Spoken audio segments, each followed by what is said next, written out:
बाबा जी, ये pineal gland क्या होती है और इसका क्या फंक्शन है?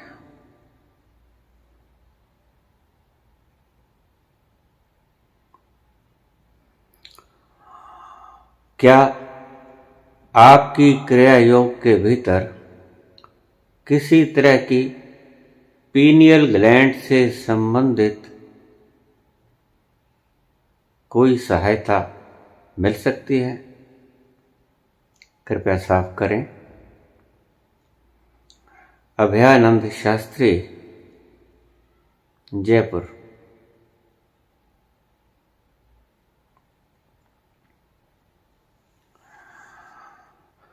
बड़ा महत्वपूर्ण प्रश्न किया है आज आपने। ध्यानपूर्वक सुनिएगा।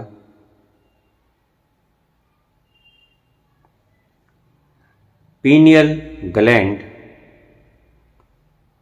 हमारे शरीर की सबसे छोटी ग्रंथि है। पीनियल ग्रंथि,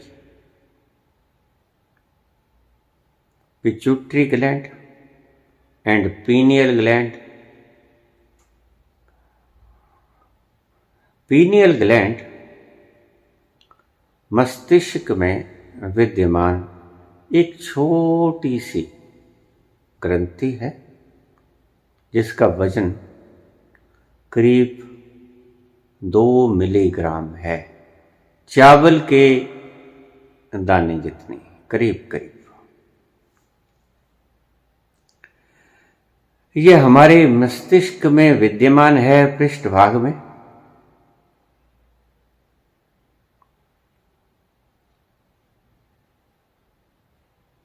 इसका काम होता है 2 प्रकार के रस छोड़ती है ये पीनियल ग्लैंड।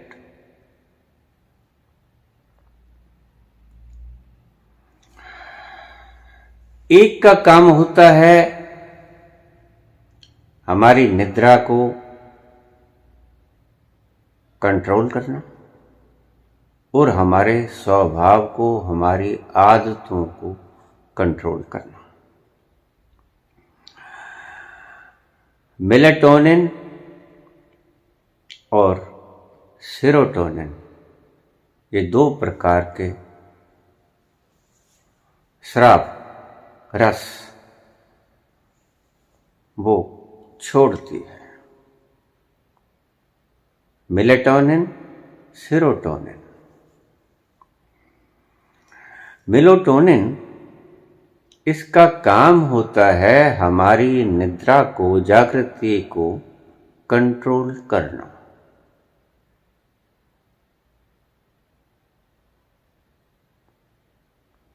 और हमारी रोजमर्रा की आदतों को कंट्रोल करना, ये उसका काम होता है। और दूसरा होता है सेरोटोनिन। तो पीनियल ग्लैंड ये स्राव करती है, उसमें से 90 से 95% मेलाटोनिन होता है और 5 से 10% सेरोटोनिन होता है।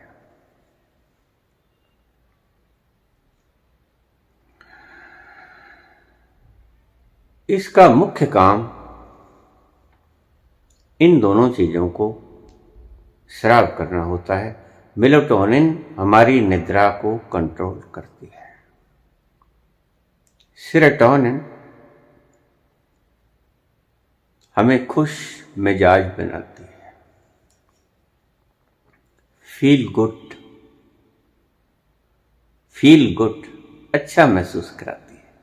ये सेरोटोनिन नाम का स्राव हमें अच्छा महसूस कराती है, फील गुड। और जो मेलाटोनिन है वो हमारी आदतों को, हमारी नींद को कंट्रोल करती है। मेलाटोनिन ये स्वतः से ही स्फूर्त होते हैं, स्राव होते हैं। शाम होते ही खुद से ही पीनियल ग्लैंड के भीतर से उत्सर्जित होना शुरू हो जाता है, बाहर निकलना शुरू हो जाता है, स्रवित होना शुरू हो जाता है। जैसे जैसे शाम आती है, ढलती है, सूर्य के ढलने के साथ ही इसका पीनियल ग्लैंड में से स्रवित होना शुरू हो जाता है, पीनियल ग्लैंड में से निकलनी शुरू हो जाती है मेलाटोनिन। और जैसे जैसे रात, शाम से रात और रात से सुबह होती है, तो हमें, आपने देखा होगा, जैसे जैसे शाम गहरी होती जाती है, रात में तब्दील हो जाती है, तो हमें नींद आनी शुरू हो जाती है, झपकी लग जाती है।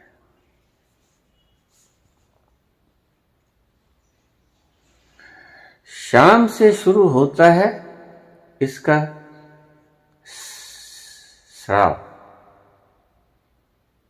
और जैसे जैसे रात ज्यादा होती है तैसे तैसे इसका स्राव बढ़ता जाता है। इसका स्राव सबसे ज्यादा होता है रात्रि 12 से 5 तक। अगर मैं कहता हूं कि सुबह ब्रह्म मुहूर्त में मत जागना, तो उसका कुल मात्र यही कारण है। अब इसको वैज्ञानिक ढंग पे अच्छी तरह समझ लेने की कोशिश करना, शांत स्थान पे बैठ जाना और इस विज्ञान को अच्छी तरह से समझ लेना।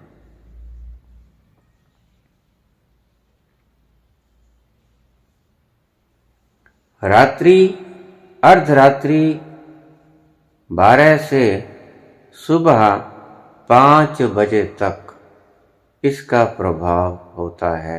उसके बाद इसका प्रभाव थोड़ा थोड़ा घटना शुरू हो जाता है। और जो लोग ब्रह्म मुहूर्त में 2:30, 3, 3:30 उठ जाते हैं, उस वक्त इसका प्रभाव सबसे ज्यादा होता है। तो आप उस मेलाटोनिन के अच्छे प्रभाव से दूर हो जाओगे, उसका प्रभाव आप ग्रहण नहीं कर पाओगे। इसीलिए मैं सदा ही कहता हूं कि ब्रह्म मुहूर्त में मत जागना, फायदा कुछ नहीं होगा, नुकसान होगा। फायदा इतना होगा कि वायु में ऑक्सीजन मात्रा ज्यादा होगी, ऑक्सीजनेटेड ज्यादा होगी और आपका शरीर स्फूर्ति से भर जाएगा उस ऑक्सीजनेटेड होने के कारण। और कोई दूसरा कारण नहीं, कोई अमृत नहीं वर्षा करता 3:40 पर। 5 बजे तक जो मेलाटोनिन काम करती है, उसके बाद धीरे धीरे इसका इफेक्ट खत्म होना शुरू हो जाता है और सूर्य के चढ़ते ही इसका इफेक्ट करीब करीब शून्य हो जाता है। यह प्राकृतिक प्रक्रिया है, नेचुरल।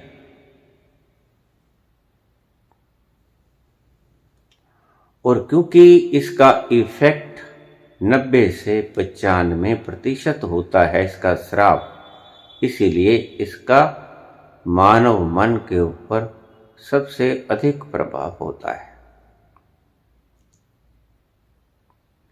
5% या 10% सेरोटोनिन का होता है स्राव।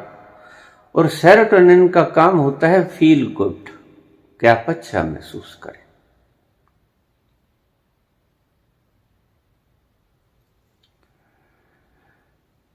क्या होता है, जब आप नींद पूरी न करने की बजाय ब्रह्म मुहूर्त के लालच के कारण आप उठ खड़े होते हो, तो आप इस नेचुरल प्रक्रिया में बाधा बन जाते हो। जैसे भूख लगी हो, हमें भूख क्यों लगती है?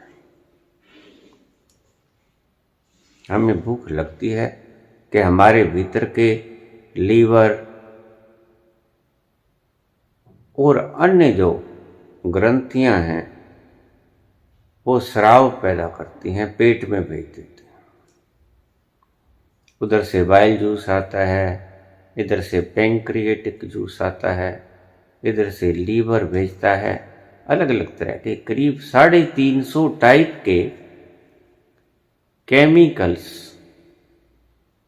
लीवर पैदा करता है और वो अपने पेट में आते हैं। वो एक प्रकार के तेजाब होते हैं, एसिडिक।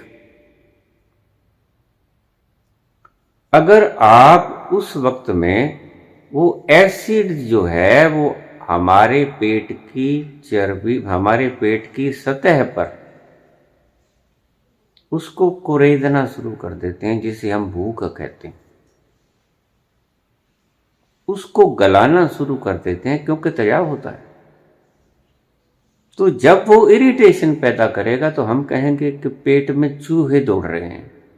वो चूहे वगैरह नहीं होते, वो तेजाब हमारी आंतरिक स्किन को इरिटेट कर रहा होता है। यानी प्रकृति ने हमें वार्न कर दिया कि कुछ खाओ। एसिड्स पेट में आ गए हैं, हाइड्रोक्लोरिक एसिड है, तेजाब हैं, हर प्रकार के जूसेस हैं जो सभी ऑर्गन्स अपने अपने भेज रहे हैं। डाइजेशन की प्रक्रिया प्रकृति ने शुरू कर दी है। आप भोजन डालो। अगर हम उस वक्त भोजन नहीं करेंगे तो क्या होगा? वो तेजाब हमारे पेट की भीतर की सूक्ष्म चमड़ी को गला देगा और उसके कारण हमें अल्सर वगैरह भी हो सकता है, क्योंकि कुछ तो वो गलाएगा। अगर आप खाना खाओगे तो वो खाने को गलाने के काम आएगा, अगर कुछ भी ना खाओगे तो पेट की चमड़ी को गलाने के काम आएगा। इसी तरह प्रकृति आपको नींद देती है कि सो जाओ। आप सोने की बजाय ब्रह्म मुहूर्त का आनंद लेना चाहते हो, ले लो। लेकिन जो प्रकृति ने वक्त बनाया था सांझ से, वो श्राव हो रहा था, सांझ से ही शुरू हो गया था, रात होते होते बढ़ गया और अर्धरात्रि से उसका प्रभाव ज्यादा हो गया मेलाटोनिन का। प्रकृति कहती है सो जाओ। 5 बजे से बाद उसका प्रभाव गहरा, उससे पहले 5 बजे के बाद हल्का। सूर्य उदय पर उसका सारा प्रभाव अक्षीण हो जाता है। इसलिए हमारे पुरातन ऋषियों ने कहा कि सूरज डूबते ही सो जाना। बहुत से लोग आज मुझे कह देते हैं कि भगवान महावीर के वक्त में सूरज रहते ही खाना खाने का सिर्फ इतना ही मतलब था कि लाइट नहीं होती थी, कोई मच्छर पतंगा कीड़ा जहरीला कीड़ा खाने में न पड़ जाए, इलेक्ट्रिसिटी की व्यवस्था नहीं होती थी, इसीलिए ये एक नियम बनाया था कि सूरज के रहते रहते खाना खा लो। गलत है।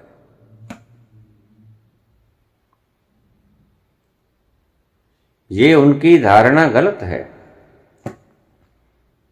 ये प्राकृतिक व्यवस्था थी कि सूरज ढल गया, सूरज ढलते ही आप देखना सारे पंछी अपने अपने घोंसलों में जाना शुरू हो जाते हैं और जाकर सो जाते हैं। आपको भी ये चेतावनी थी ये एक अलर्टेशन था कि आप भी सो जाओ। तो अगर हम सूरज के ढलने से पहला खाना खाएंगे तभी आध घंटा बाद हम सो पाएंगे।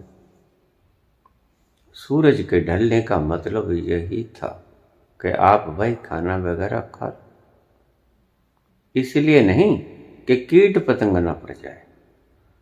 इस कारण को हम गौण रूप से रख सकते हैं, लेकिन आज हम क्यों नहीं सोते?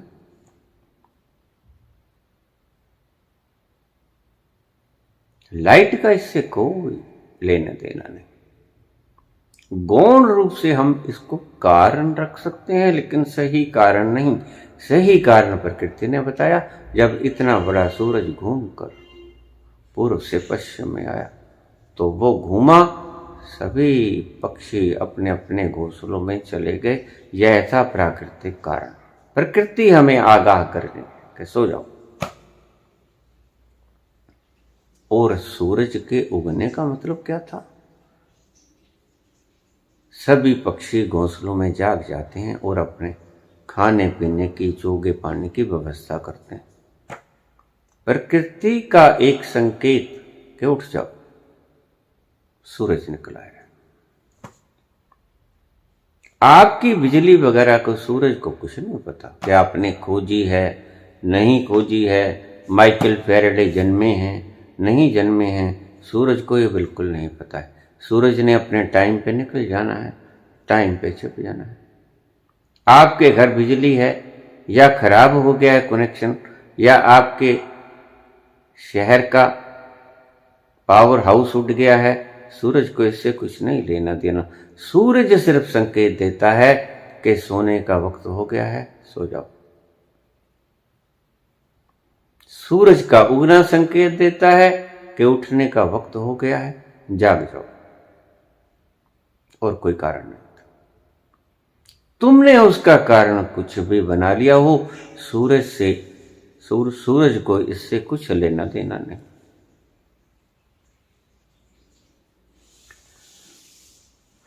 Pineal gland. बहुत से व्यक्ति आज प्रचार कर रहे हैं, संत जन, कि पीनियल ग्लैंड में संभोग से भी ज्यादा आनंद होता है, उसे जागृत कर लिया जाए।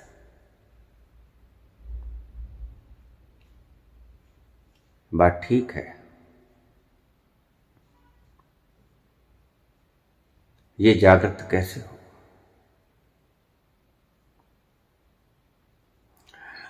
हम रोज कहते हैं, हमारे तथाकथित ऋषि मुनि, आध्यात्मिक नेता रोज कहते हैं कि ब्रह्मचर्य धारण करो। रोज प्रश्न पूछ लेते हैं लोग, कैसे धारण करें? अभी कल ही मुझे किसी ने पूछा तो मैंने उसे कहा कि देखो, तुम्हारे पास बच्चों के खेलने वाले बंटे हैं और तुमसे कह दिया जाए कि छोड़ो इन बंटों को, लेकिन तुम्हारे लिए वो बंटे तुम्हारे जीवन और मौत का सामान है। तुम्हारी जिंदगी है बंटे, जैसे बच्चों की होती है। तुम बच्चों से कुछ ज्यादा बड़े नहीं हो। बौद्धिक रूप से तुम में इतनी ज्यादा क्षमता नहीं आई कि तुम बंटों में और हीरो में कोई ज्यादा फर्क कर सको, कर भी नहीं सकते। जब तुम्हें पता चल जाता है कि बंटों में कुछ नहीं है, रोज समझाए जाते हैं मुनि लोग, ब्रह्मचर्य धारण करो। कैसे करें? बंटों के आनंद के मुकाबले जब आपको हीरो का आनंद दे दिया जाएगा कि ये देखो हीरे, तो बंटे छोड़ने नहीं पड़ेंगे, फिक जाएंगे। आपके संभोग से ज्यादा आनंद जब तक व्यक्ति को दिखाओगे नहीं, महसूस ना कराओगे, तुम्हारी बातें तुम्हारी खोपड़ी में या तुम्हारे धर्मशास्त्रों में लिखी की लिखी रह जाएंगी। आप नहीं समझा सके लोगों को, इसीलिए आज डॉक्टर्स कहते हैं कि आप आराम से संभोग कर सकते हो, आपका कुछ नहीं बिगड़ता। ये क्यों कहा गया साइंस के द्वारा? क्योंकि उनको तुम्हारी किसी बात के ऊपर यकीन नहीं आ रहा। साइंस कहती है कि 10-15 दिनों के बाद आप ब्रह्मचारी नहीं रह सकते हैं।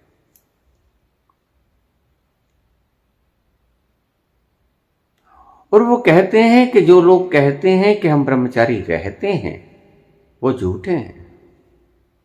साइंस कहती है कि वो फ्रॉड कर रहे हैं। ऐसा हो ही नहीं सकता। साइंस ये बोलती है। ब्रह्मचर्य वगैरह की कोई किसी तरह की कामना मत करो, ये हुआ ही नहीं जा सकता। साइंस कहती है जब तक कि तुम्हारी थैली भर नहीं जाती तब तक तुम किसी तरह रोक सकते हो अपने आप को, अन्यथा तुम्हें काम के आगे माथा टेकना ही पड़ता है। साइंस ये कहती है। तो आपने पूछा कि पीनियल ग्लैंड क्या है, इसका प्रयोजन क्या है? निश्चित ही ये काट है संभोग की।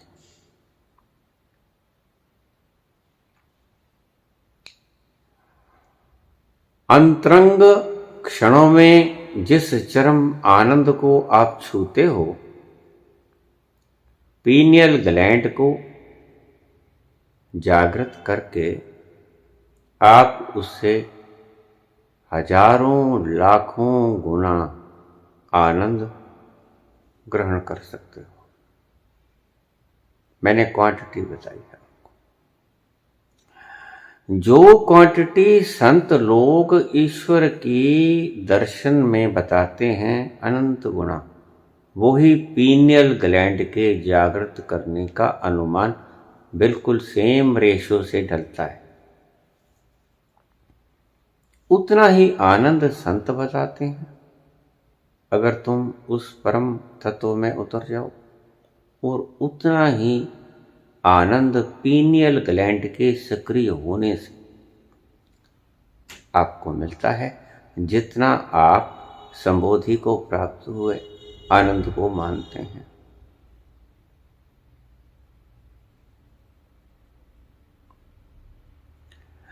सबसे छोटी ग्रंथि जिसका वजन मात्र 1.5 से 2 ग्राम है, एक चावल या कणक के बारीक दाने जितना, और वो यूनिवर्स के इतने आनंद को दे सकता है आप स्वप्न में भी नहीं सोच सकते। ये तो आध्यात्म ने आपके लिए खोजें कर दी, लेकिन साइंस इन चीजों पे कभी ना पहुंच पाता, पहुंचेगा भी नहीं कभी। ये तो आध्यात्म ने अपने भीतर छलांग लगा के कुछ तथ्य आपको बता दिए।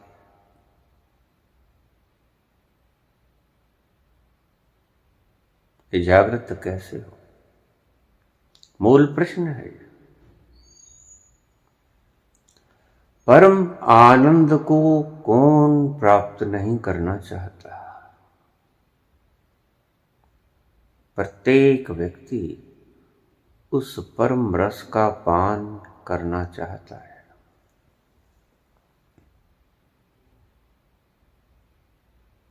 लेकिन ढंग भी तो हो कोई।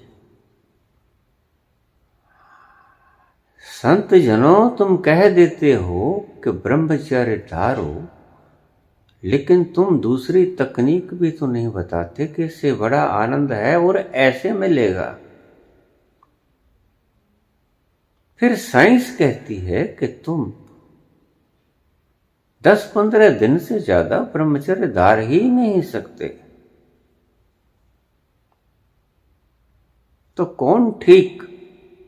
व्यक्ति के जीवन के खुद के अनुभव से तो साइंस ठीक, क्योंकि आपने दूसरा कोई मेथड ही नहीं बताया। जो हमारे इस संसार में बड़े से बड़ा सुख, संभोग का सुख, उससे बड़ा सुख आपने कभी जाना ही नहीं। और जब जाना ही नहीं, तुम्हारे अनुभव में ही नहीं आया, तो कैसे आप उसको पाने का प्रयत्न करोगे? नहीं कर पाओगे। इसलिए लोगों ने व्यभिचार फैला, नकली ब्रह्मचर्य की पीठ के पीछे लंगोट बांध लिए गए।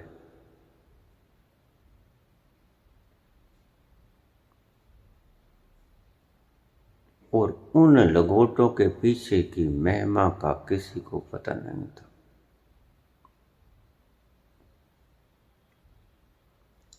ब्रह्मचर्य कहलाए तो, लेकिन रहे भी साइंस ठीक हो गई। ईमानदारी से देखें, साइंस जीत गई, लेकिन अध्यात्म हारा नहीं। अध्यात्म तब हारता अगर आप अध्यात्म के ढंग अपनाते और तुम्हें रिजल्ट ना आता, फिर अध्यात्म हारती। लेकिन तुमको किसी ने अध्यात्म के ढंग ही नहीं बताए, तुम हारोगे ही हारोगे, क्योंकि ना ढंग पता है, ना तुम उन ढंगों को बरत पाओगे। फिर तुम उस रस का पान कैसे कर सकोगे, जबकि तुम्हें किसी ने ढंग ही नहीं बताया? बस लंगोट बांध लो। ये तो भगोड़ापन हो गया। बड़ा उपद्रव फैला, लोग हिमालय चले गए, आंखें मूंदने लगे, स्त्री पुरुष दिख जाएं, आंखें बंद करने लगे, आंखें नीची करके चलने लगे। बुद्ध ने अपने भिक्षुओं को उपदेश दिया, 6 फीट से ज्यादा मत देखो जब आप चलो। महावीर ने उपदेश दिया, ब्रह्मचर्य कैसे सध जाए, इसका ढंग न बुद्ध ने बताया, न महावीर ने बताया। पीनियल ग्लैंड का दूसरा ढंग बताया, बराबर का कारगर है, ध्यान बराबर का कारगर है। खैर, हम विषय पर आ जाएं। पीनियल ग्लैंड मैंने समझा दिया, आनंद का स्रोत, संसार का, इस यूनिवर्स का बड़े से बड़ा आनंद, जिसे तुम समाधि कह देते हो, जिसे तुम संबोधि कह सकते हो, जिसे तुम परम आनंद कह देते हो, जिसे तुम सुपर एंजॉयमेंट कह देते हो। नाम तो कुछ भी ले लो, मतलब इतनी सुंदर दिमागी व्यवस्था जिसकी तुमने कभी कल्पना नहीं की। सदा ही लोग कहते हैं जीवन दुख है, मैं इस संसार में फिर नहीं आना चाहता। बुद्ध तक कह देते हैं जीवन दुख है।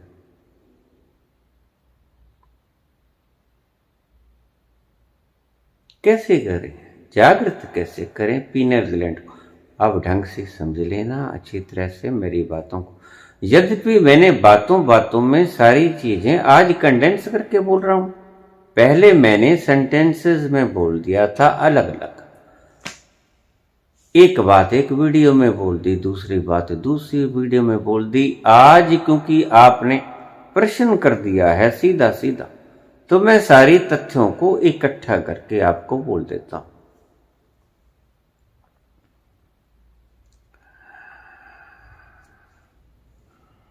पीनियल ग्लैंड के जागृत होने का सबसे बड़ा उपाय वही ब्रह्म मुहूर्त में मत जगो। आप शौक मत लेना, कंपना मत। पूर्ण विश्राम सबसे पहला सूत्र है। जो मैं कहता हूं कि नींद भर के सो, पूरी नींद भर के सो, relax, fully relax, bodily as well as mentally. जब आपके भीतर का ब्रह्म कहे कि बस सूरज भी जगा हो ना जगा हो, आप ये मापदंड भी ना रखना। आप मेरी बात को ध्यान से सुन लेना। यद्यपि सूरज के जगने तक आप भी जगोगे, आपका ब्रह्म भी जगेगा आम तौर से। ये नियम है ईश्वर प्रदत्त, प्रकृति प्रदत्त। आप बिल्कुल जगोगे। लेकिन अगर नहीं आप जगते हो, आपकी निद्रा पूरी नहीं हुई है, तो आपने नहीं उठना है। फुर्सत के क्षण पैदा करो। मैं बहुत बार ये शब्द कह देता हूं और मेरे पास बहुत से व्यक्ति इन मेरे शब्दों से दुखी हो जाते हैं। बाबा, महंगाई का जमाना है, परिवार बड़े हैं, क्या करें, फुर्सत निकलती नहीं।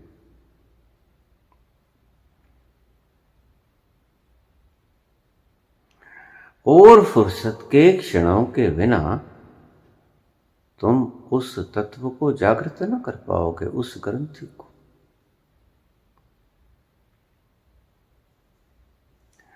बिना विश्राम में आए, परम विश्राम में आए, तुम्हारी पीनियल ग्रंथि नहीं जागेगी। यही मैं सदा कहता हूं। कोई इस ढंग से बोल जाता हूं, कोई उस ढंग से बोल जाता हूं। सदा ही मैं कहता हूं, कुछ न करो।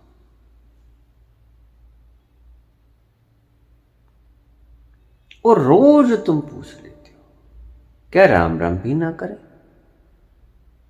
राम राम करने में बुराई क्या है? मैं कहता हूं कोई बुराई नहीं, करो। राम राम करना चाहते हो, कोई बुराई नहीं, करो। लेकिन एक बात का ध्यान रखना, मैं बातों को साफ कर दूं। जितने भी आपके जप हैं,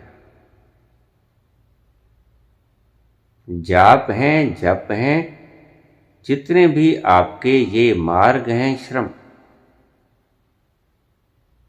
कोई अनुष्ठान कर रहा है, कोई सिद्धि वगैरह वगैरह वगैरह, जिन्हें हम परिश्रम के द्वारा पैदा करते हैं।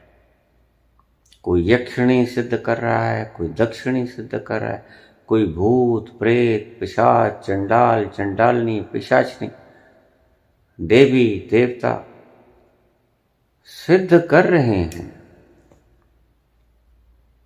उस परिश्रम का फल आपको आनंद के स्वरूप में नहीं मिलेगा। फल तो देंगे, लेकिन अगर तुम कहो कि बो दिए हमने करेले और खाएं हम आम, मुश्किल है।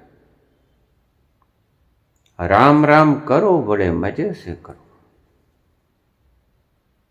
4 नाम जपो, 4 की बजाय 40 नाम जपो। सांसारिक आकांक्षाएं पूर्ण हो जाएंगी। मैं पहले भी कहता हूं, आपके संसारिक मसलों का समाधान नाम कर देगा। लेकिन मैं सांसारिक पूर्तियों के लिए, इच्छाओं की पूर्तियों के लिए नहीं बोल रहा हूं। आध्यात्मिकता संसारिक आवश्यकताओं को पूर्ति करने का कोई भी फॉर्मूला नहीं है, वो रास्ता अलग। जैसे संसार और परमात्मा, जड़ और चेतन में फर्क, ऐसे ही राम और विश्राम, आराम, इनमें फर्क। फिर समझ लेना। काम करोगे, मेहनत करोगे, परिश्रम करोगे, राम राम करोगे, शब्द जाप करोगे, कोई अखंड पाठ खुलाओगे, कोई रामायण का पाठ खुलाओगे, आप परिश्रम कर रहे हो। परिश्रम का फल आपको मिलेगा सांसारिक फल के रूप में। आप जिस इच्छा को धार के वो परिश्रम कर रहे हो, चाहे राधे राधे कर रहे हो, चाहे राम राम कर रहे हो, चाहे कुछ भी कर रहे हो, कोई भी इच्छा हो सकती है।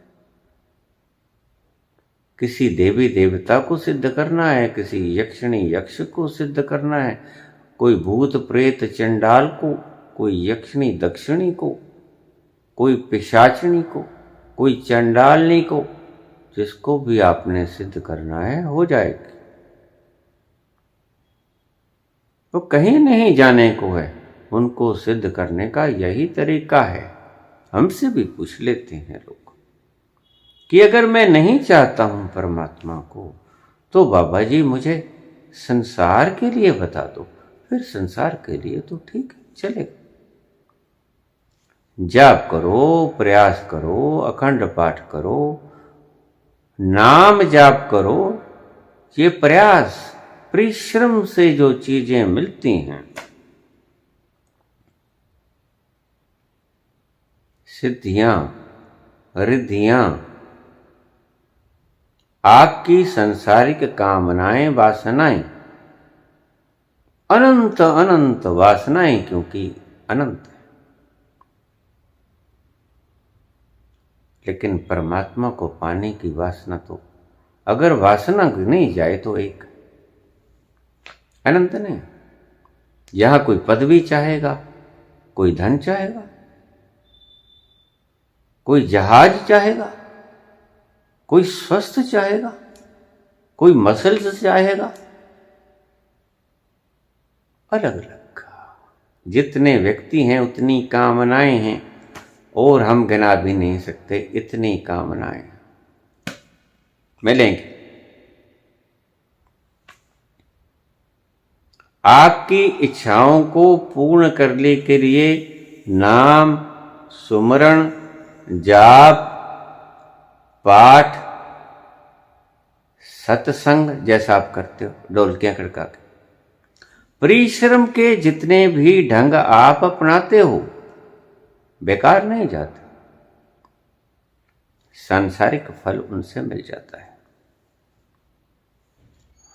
इसलिए मैं कहता हूं कि बहुत से सत्संगी भाई ऐसी जगहों पे चल जाते हैं जहां उनका काम धाम, उनका संसार बड़े आराम से चलता है, और उनको कहने के बावजूद भी कि ये आपकी इच्छा को पूर्ण ना कर पाएंगे, संत तो बोलते हैं आध्यात्मिक के हिसाब से कि ये चीजें आपको परमात्मा तक नहीं पहुंचा पाएंगे, लेकिन वो भक्त सोचते हैं कि ये संसार भी ना दे पाएंगे।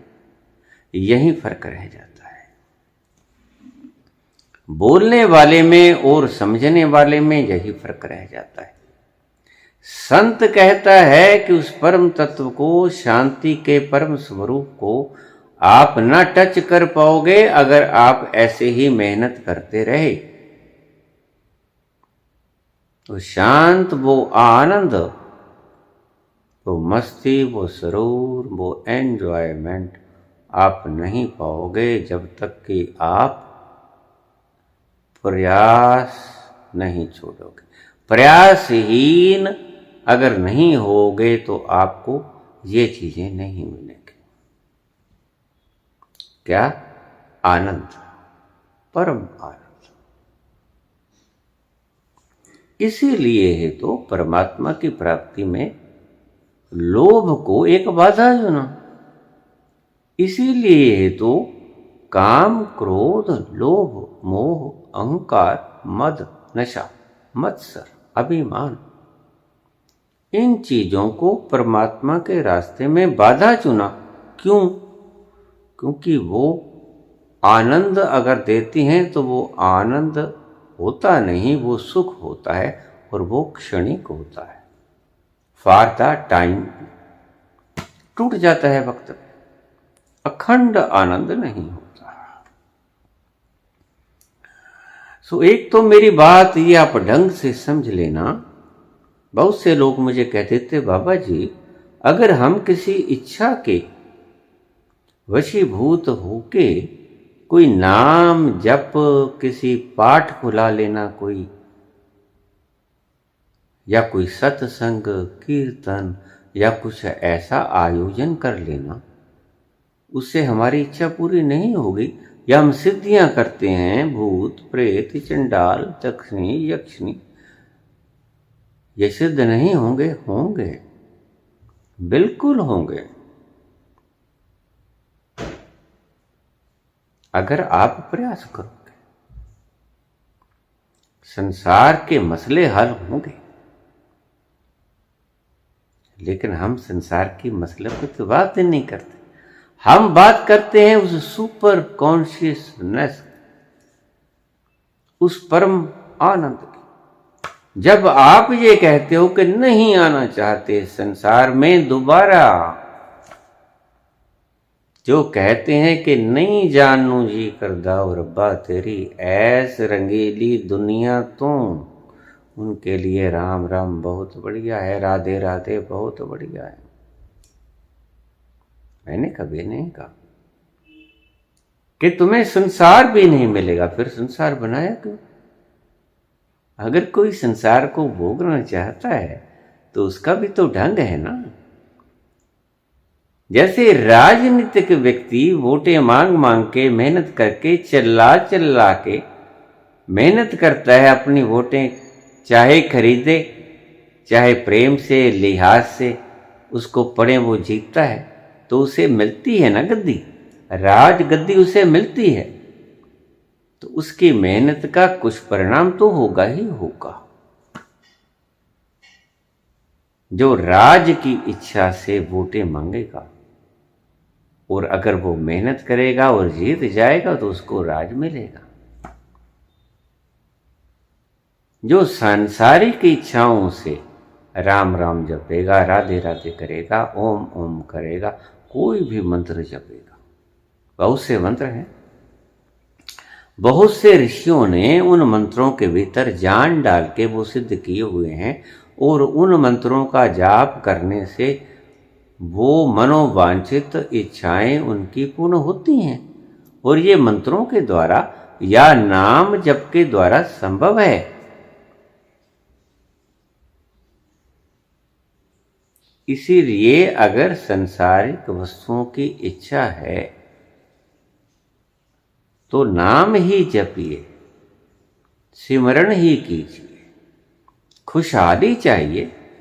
मैंने बहुत से घर देखे जो हम कहते हैं कि नाम जप मत करो, वो कहते हैं सब ठीक तो है। तो ठीक है का मतलब ये है कि सांसारिक सब मसले उनके हल हो रहे हैं, कोई विपत्ति नहीं, कोई किसी का दुर्घटना नहीं हुआ, कोई किसी की टांगवा नहीं टूटी, ठीक मजे से खा रहे हैं, कमा रहे हैं, पिकनिक जाते हैं, संडे को आराम करते हैं, मौज करते हैं। अंग्रेजों की तरह 5 दिन कमाते हैं, 2 दिन खाते हैं बैठ। तो इसके हिसाब से तो ठीक।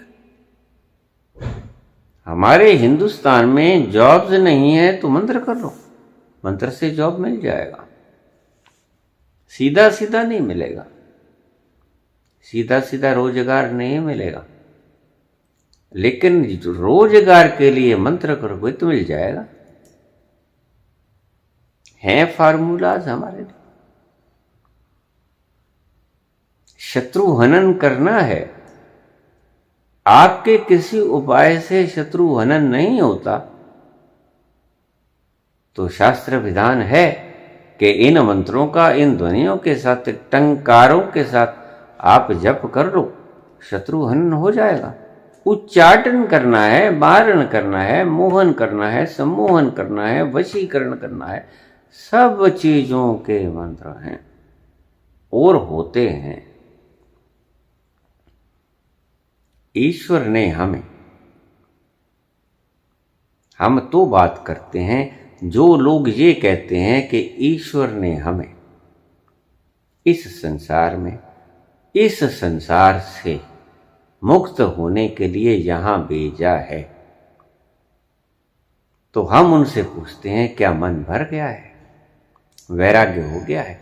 मैंने बहुत से प्रवचनों में बोला है कि जब आपको संसार से पूर्ण वैराग्य हो जाए, कच्चे फल को मत तोड़ लेना,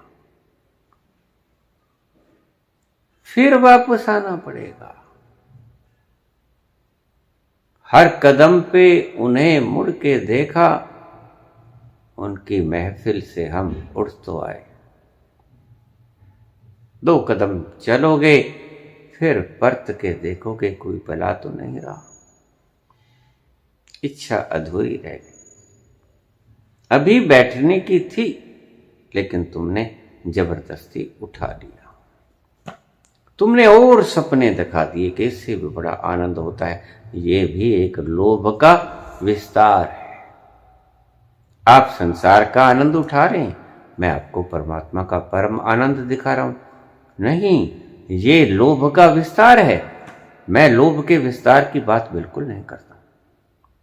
मैं कहता हूं कि जब तुम ये कहते हो कि अब इसके बाद नहीं, और नहीं, बस और नहीं, गम के प्याले और नहीं, तब ये मार्ग का शुरुआत होता है, फर्स्ट स्टेप। लेकिन कब? जब थक जाओ। और उन थकाने वाली चीजों को आप मंत्रों के द्वारा, नाम के द्वारा पैदा कर सकते हो। अपना परिश्रम, वो चाहे नौकरी के द्वारा पैदा करो, चाहे नाम जप के द्वारा पैदा करो।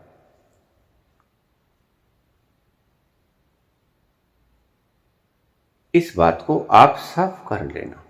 मुझे सुनने वाले शायद आज तक नहीं समझ पाए कि मैं बोलना क्या चाहता हूं, तो मैं उनसे कहता हूं कि मैं जब शुद्ध आध्यात्मिक चर्चा कर रहा हूं, तो इसमें सांसारिक इच्छाओं का मतलब ही नहीं पैदा होता कि मैं बोलूं। मेरा बोलना आपके वैराग्य से शुरू होता है। संसार दुख है, इस शब्द से मेरा बोलना शुरू होता है। आपके इस अनुभव से परे आपको ले जाने से मेरा बोलना शुरू होता है। जब आप कहते हैं बहुत दुखी हैं और आपके पास सब कुछ होता है, जरूरत का सारा सामान, खाने पीने, पहनने, ओढ़ने, मान सम्मान, तख्त ताज, सब कुछ है, सोना हीरे जवाहरात, सब कुछ है आपके पास। लेकिन सब कुछ होते हुए भी बेकार है। क्यों? क्योंकि भीतर कुछ कांटा चुभ रहा है, कुछ खालीपन है। अभी सभी कुछ नहीं मिला, कुछ बाकी है पाने को। वहां से मेरी यात्रा की शुरुआत होती है। मैं आपके नाम के विरुद्ध इसीलिए नहीं हूं कि नाम जब से आपका समय खराब होगा। न, समय तो काम करेगा, लेकिन परम आनंद के प्राप्ति के लिए नहीं करेगा, सांसारिक वस्तुओं की प्राप्ति के लिए निश्चित करेगा।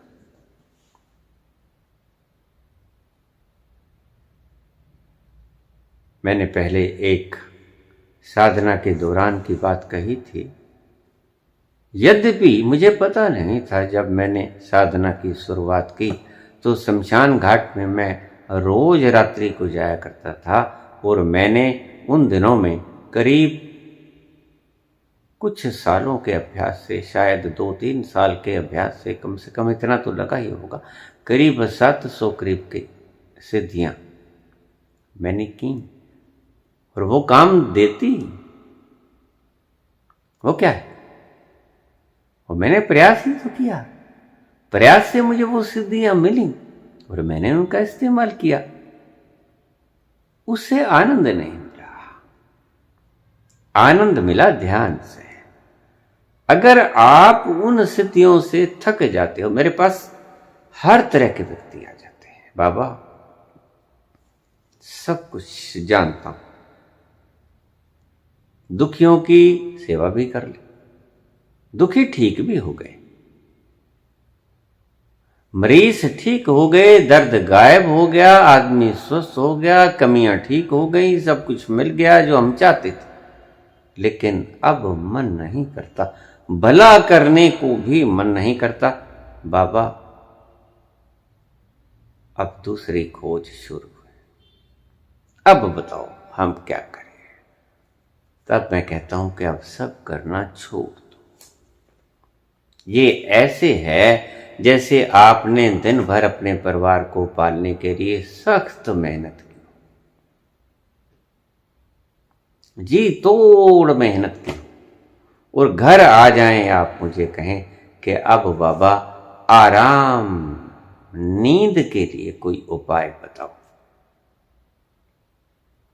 आपने परिश्रम से बाल बच्चों को पालने का साधन सारा दिन किया, अब आप उस थके हुए शरीर को, मन को आराम देना चाहते हो, तो आप ऐसा पूछ लो कि बाबा अब इस थके हुए शरीर मन को आराम कैसे दूं?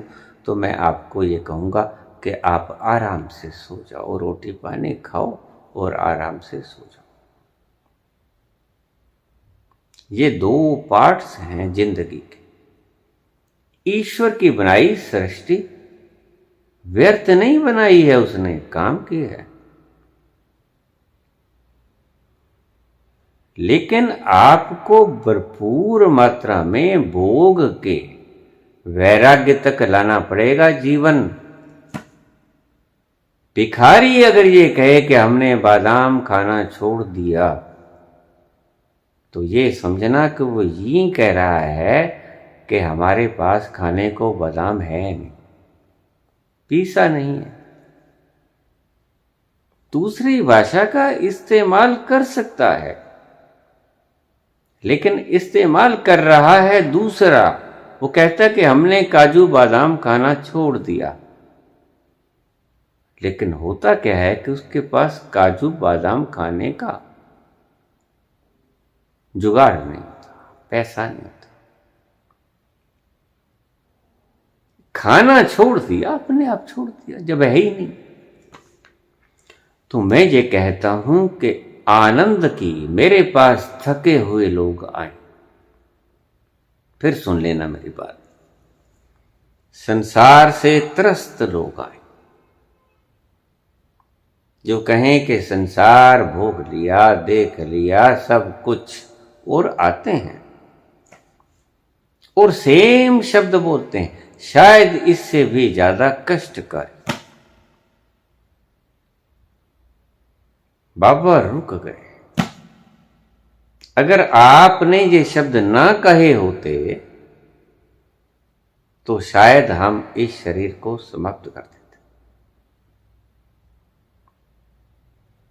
आपने कहा कि आनंद का एक स्रोत है, अगर वहां से थक गए हो तो इधर आ जाओ।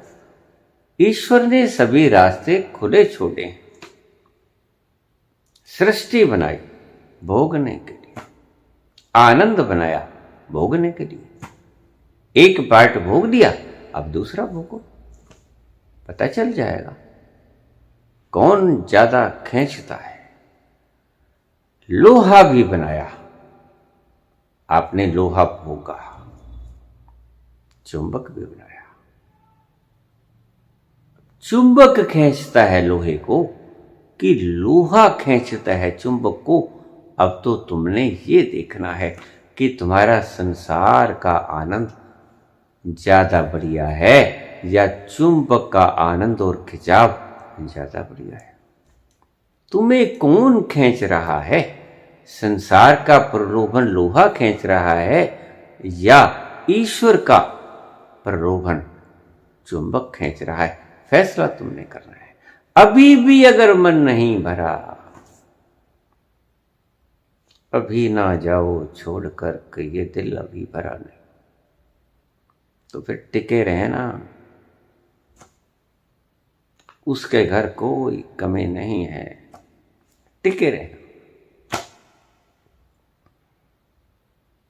लेकिन जब आपको ऐसा लगे ये भी क्या जिंदगी है, सुबह उठते हैं, अपने काम धाम पे निकल जाते हैं, मगज खपाई करके शाम को टूटे फूटे आते हैं घर में, फिर घर में वो कलह कलेश होता है। मेरे पास ऐसे लोग आते हैं।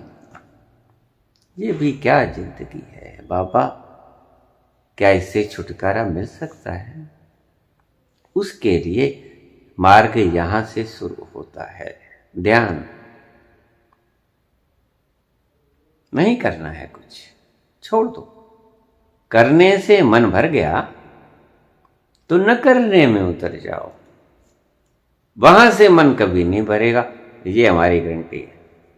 करने से मन भर जाएगा। आपको रात्रि को विश्राम की आवश्यकता पड़ेगी, नींद की आवश्यकता पड़ेगी, लेकिन विश्राम करने के बाद आप काम करो करो ना करो, आपकी इच्छा है, आवश्यकता नहीं पड़ेगी, ये आपकी इच्छा है। लेकिन संसार का कच्चा फल मत तोड़ लेना, कोई जल्दी मत करना। संसार का एक एक सुख भोग लेना, संसार का एक एक स्वाद चख लेना। अगर उसमें कुछ ना मिले तो पूर्ण भोग तो वही कहलाता है। ईश्वर की हर चीज को अच्छी तरह से भोग लो, परख लो, जान लो, उसने बनाया ही इसलिए। मूर्तिकार ये कहता है कि पहले मूर्ति देखो, फिर मूर्तिकार को देखो, फिर फैसला करो कि किसमें उलझना है, किसकी महिमा ज्यादा, किसमें आनंद और रस आता है आपको। तो इन बातों को आप बहुत, मेरे पास रोज सवाल आते हैं, बाबा अगर संसारिक रूप से दुखी हो तो क्या करें? तो फिर यही करो जिसको मैं रोकता हूं, वो करो। जाप करो, पाठ करो, पूजा करो, प्रार्थना करो, अखंड पाठ खुलवाओ, सभी कुछ वो जो मैं रोकता हूं। आनंद के क्षेत्र में जिसे आने से मैं रोकता हूं, वो सब कुछ आपको करना है अगर संसार चाहिए तो। मेहनत के बिना, प्रयास के बिना संसार नहीं मिलेगा, और अप्रयास के बिना ईश्वर नहीं मिलेगा। ये दो कैटेगरी इसको समझ लेना। मेरे पास रोज इस तरह के भ्रम आते हैं, आज आपको साफ कर दूं। ये दो अलग अलग मार्ग हैं। ये मत समझ लेना कि हम संसार के लिए काम करेंगे हमें परमात्मा भी मिल जाएगा, गलती नहीं।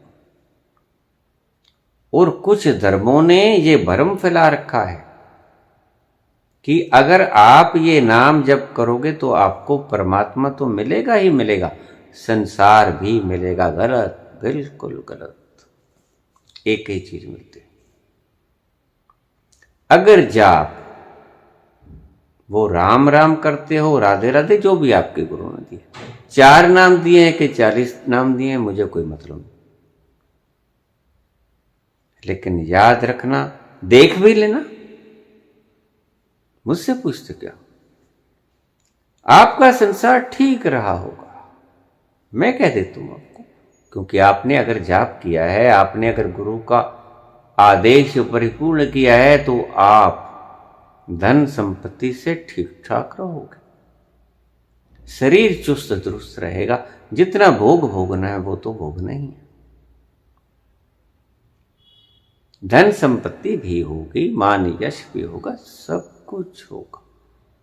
लेकिन अगर गुरु कहता है कि इससे आपको ईश्वर भी मिल जाएगा, तो झूठ बोलता है, गलत है वो। नाम जाप से फिर कहता हूं, नाम चाहे किसी का भी, पाठ चाहे किसी का भी, अखंड पाठ चाहे किसी का भी, आनंद नहीं है, ईश्वर नहीं मिलेगा। उस द्वार में प्रवेश न पाओ। सच्ची खुशी वही है, नकली खुशी संसार में है। चुन लो भोग के, मेरी बातों पे यकीन मत करना।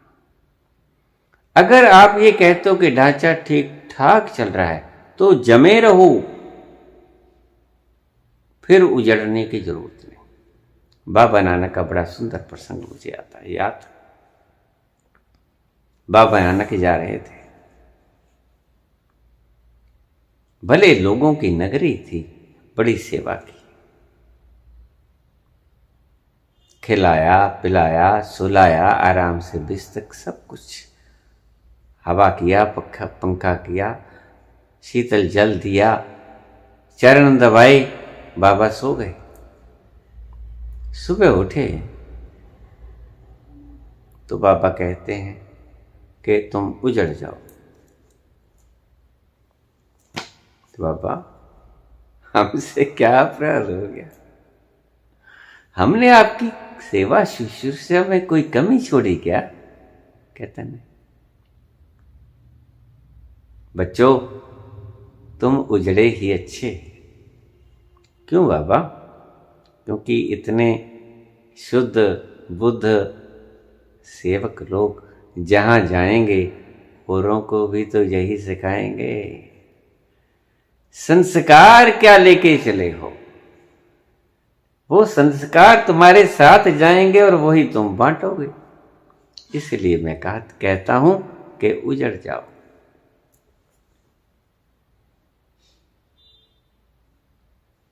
आगे चले गए दुष्ट लोग, पानी भी न पूछे, चरण किसने दबाने थे, भूखा पेट, थके हुए, किसने सोने के लिए भी न कहा, लेट गए बेचारे। जैसी धरती थी, आसमान उड़ लिया, धरती बिछोना कर दिया, सारी रात सोए रहे भूखे। सुबह उठे तो लोग वहां के आए, तो उन्हें कहा कि बसे रहो बसे रहो बसे रहो। बाबा, हमने तो आपकी सेवा भी नहीं की, आप फिर भी ऐसा आशीर्वाद हमें दे रहे हैं। वो कहते बस यही आशीर्वाद है मेरा आपको कि बसे रहो, यहां बसे रहो। अब उनको कहना क्या है कि क्यों बसे रहो, लेकिन आप तो जानते ही कि दुष्ट पुरुष अगर कहीं जाएगा तो दुष्टता ही तो फैलाएगा। तो बसे रहो। तुमसे भी कहता हूं, अगर तुम्हें संसार में आनंद आ रहा है, नाम जाप करके निश्चित ही तुम्हारी संसारिक इच्छाएं पूरी होंगी, ईश्वरीय इच्छाएं नहीं पूरी होंगी। ध्यान रखना, न कभी हुई हैं ना कभी होंगी।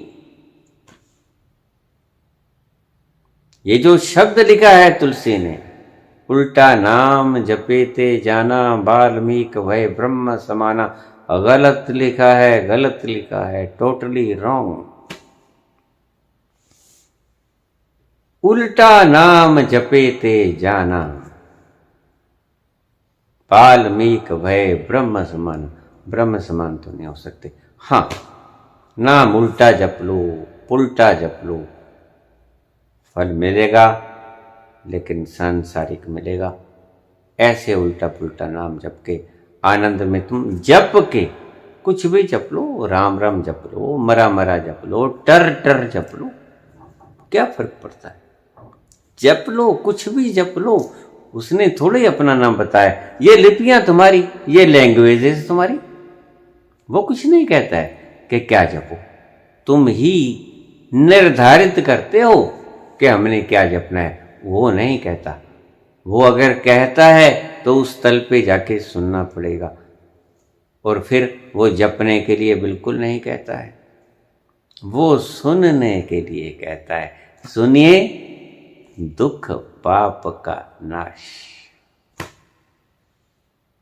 वो तो फिर आपको सुनना पड़ेगा, जपना नहीं पड़ेगा। जपने के लिए तो कहीं नहीं कहता वो परम तत्व कहता है कि अगर तुम मेरा आनंद पाना चाहते हो तो सुन। क्योंकि जपना एक बाधा है।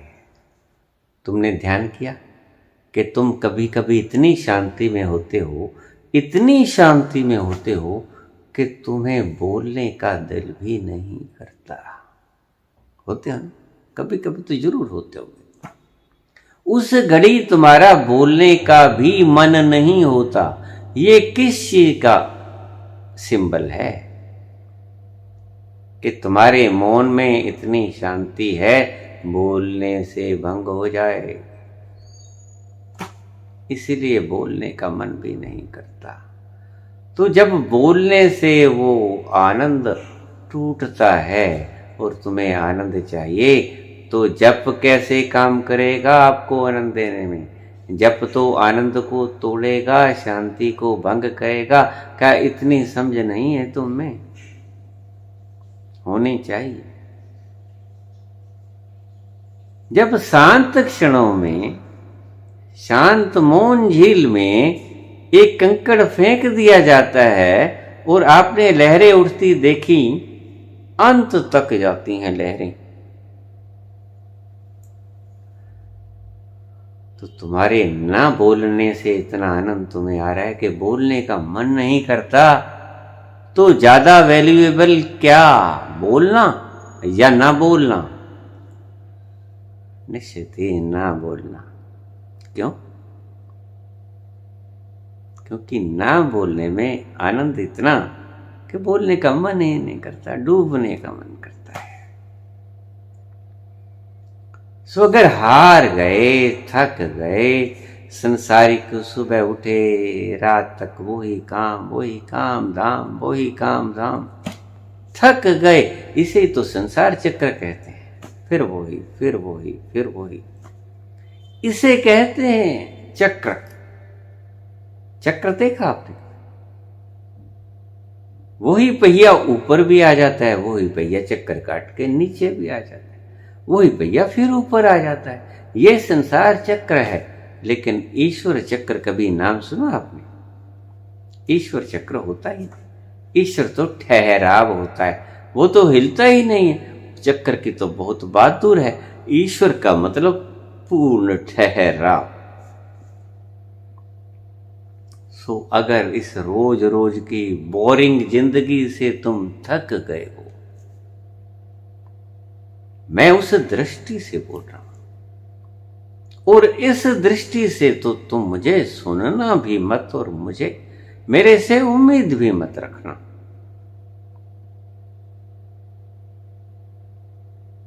मैं उस अवस्था की बात करता हूं जब सब इच्छाएं समाप्त हो जाती हैं, कुछ पाने को बाकी ना रहा। इच्छाएं बहुत हैं तो रुलाई है। जब तक तुम इच्छाएं बहुत रखते हो, ये भी चाहिए, वो भी चाहिए, ये भी चाहिए, वो भी चाहिए, तब तक रुलाई है। और जितनी ज्यादा इच्छाएं हैं उतनी ही रुलाई है। इच्छाएं कम हैं, शहनशाही है। थोड़ी सी इच्छाएं घटा लो, थोड़े से आप सुखी हो जाओगे। इच्छाएं बिल्कुल नहीं तो खुदाई है। ईश्वर की क्या इच्छा होती है? कुछ मौज, बेपरवाहियां तेरियां, तेरा बड्डाडा बेपरवाह, मस्त, ना कहीं जाना, ना कहीं आना। आना जाना तो चक्र होता है।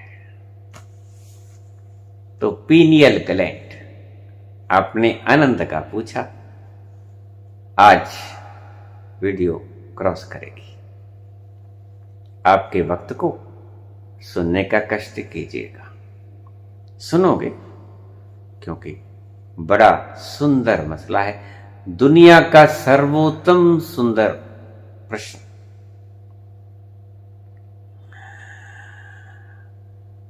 ये जो दो द्रव्य पैदा होते हैं, स्राव पैदा होते हैं, ये एक तो आपकी नींद को कंट्रोल करता है, एक आपकी आदतों को कंट्रोल करता है।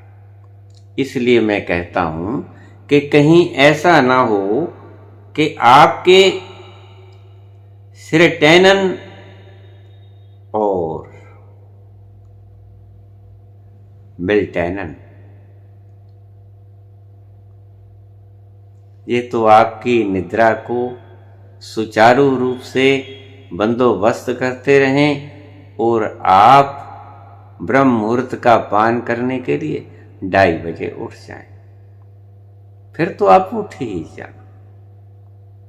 फिर आप पीनियल ग्रंथि को जागृत करने की चेष्टा मत करना। मैंने पहला सूत्र क्या बताया? पूर्ण विश्राम। पूर्ण विश्राम फिर से सुन लेना। जब तक आप आराम में ना आओगे, जब तक आप पूर्ण फुर्सत के क्षणों में ना आओगे, तब तक आपकी पीनियल ग्रंथि नहीं जागेगी।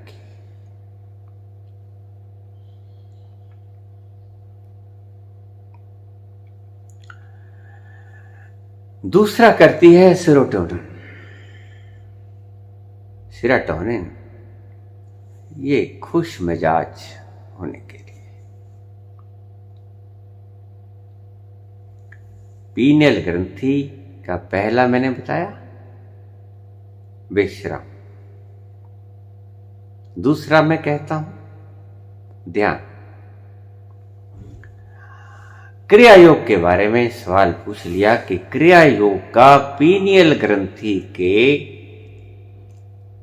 सक्रिय करने में क्या योगदान है, कैसे करती है ये? देखिए, हमारे 7 चक्र हैं। मूलाधार, स्वाधिष्ठान, मणिपूर्वक, अनाहत, विशुद्ध आज्ञा, 6वां चक्र। मेरुदंड के द्वारा, हमारी रीढ़ की हड्डी के द्वारा, स्पाइनल कॉर्ड के द्वारा ये सारे बंधे हुए हैं। हमारी नाभि के आसपास एक कुंडलिनी शक्ति है। सुनिएगा, ध्यान से सुनिएगा, एक एक शब्द आपके लिए बड़ा कीमती है। तो मैं कहता हूं कि श्वास भीतर ले लो, नाक से लेके देखो, आप यहां पर चोट पड़ेगी। जब आप श्वास पूरा लोगे, आज्ञा चक्र पे दबाव पड़ेगा। जब छोड़ोगे तो मैं कहता हूं कि पेट को भर लेना। फेफड़ा तो पूरा भरना ही है आपने, पेट को भी भर लेना। आपने बच्चे को कभी सोते देखा? नहीं सोते देखा हो तो सोते हुए देखना, उसका पेट ऊंचा उठता है, वो पेट से श्वास लेता है। ये प्रकृति आपको सिखाती है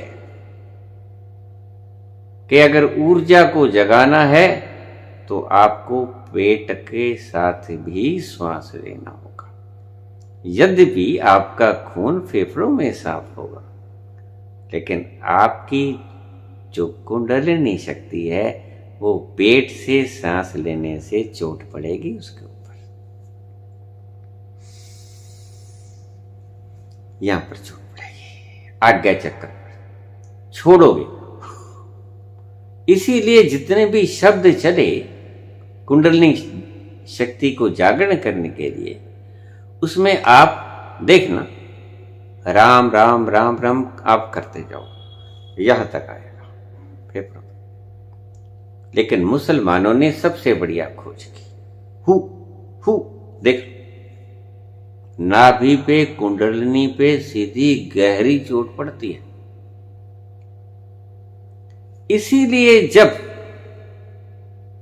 मुसलमान नमाज पढ़ते हैं, वो हु शब्द को बहुत जोर से बोलते हैं, नाभि के ऊपर पूरी चोट करते, अल्लाहू।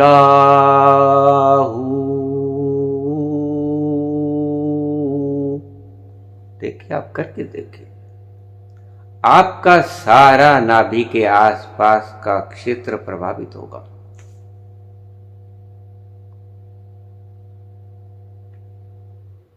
राधे राधे से, राम राम से,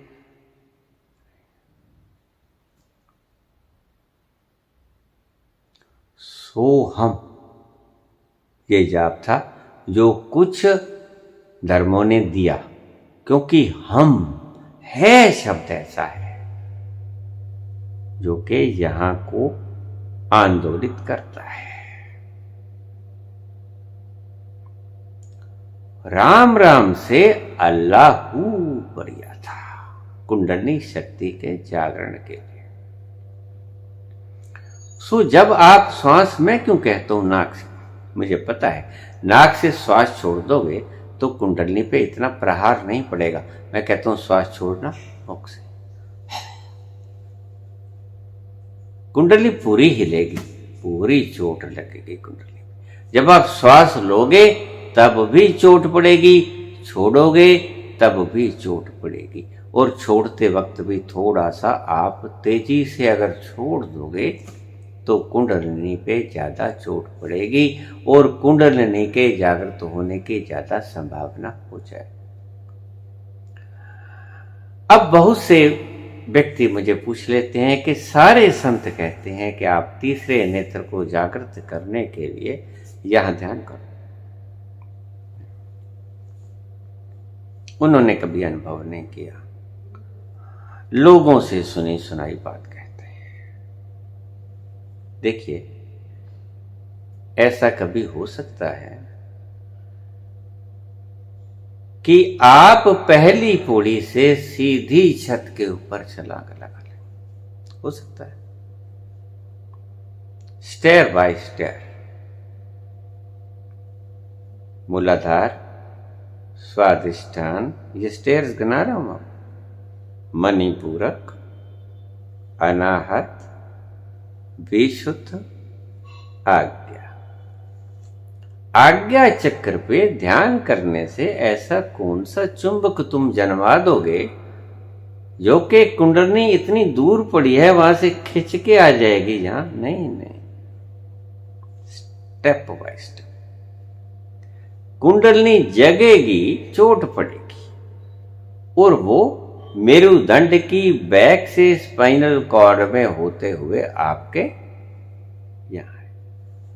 ये है प्रोसेस, और कोई रास्ता नहीं है। कोई तुम्हें अगर गलत समझा रहा हो तो समझाता रहे, जब वे ही नहीं है कोई। बताइए, कुंडलिनी से आप अपने गुरुओं से पूछ लीजिए जो आपको समझाते। कुंडलिनी जब जागृत होगी तो पहुंचेगी कैसे आगे चक्कर में, वो खुद ही बता देंगे।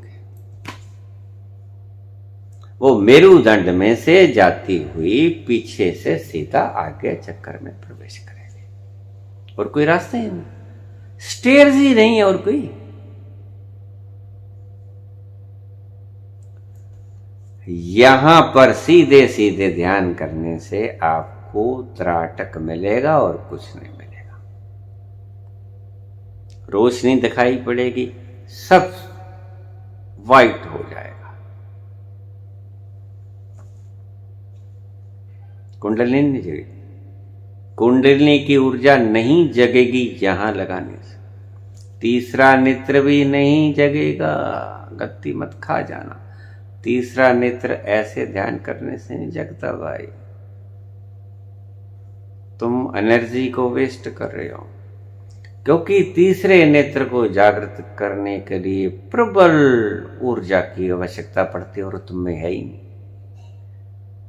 उसके लिए तुम्हें कुंडलिनी शक्ति की महत ऊर्जा की आवश्यकता पड़ेगी। अगर तुमने कुंडलिनी आज तक कोई व्यक्ति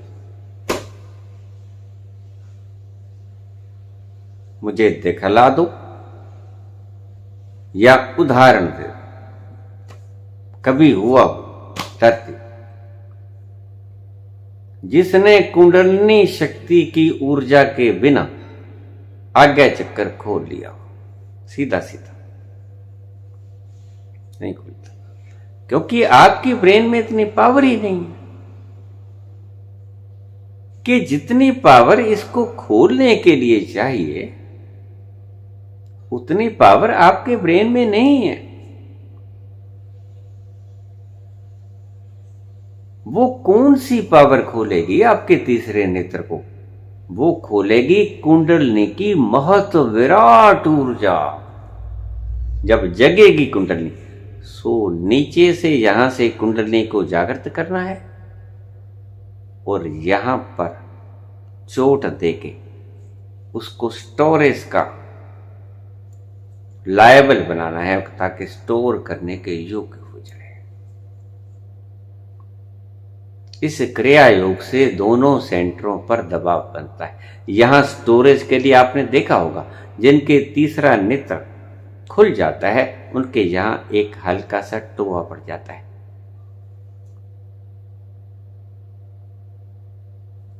वो उस स्टोर करने के लिए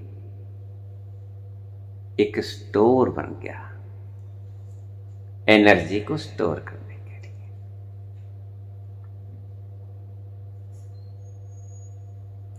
सीधी सीधी आप ध्यान को इसके ऊपर लगा के, मेरे पास बहुत व्यक्ति आ जाते हैं, बाबा अनापान।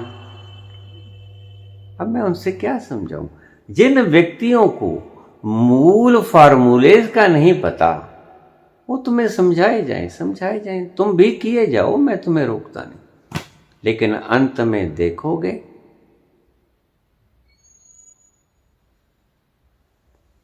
जैसे गए थे वैसे ही लौट दोगे।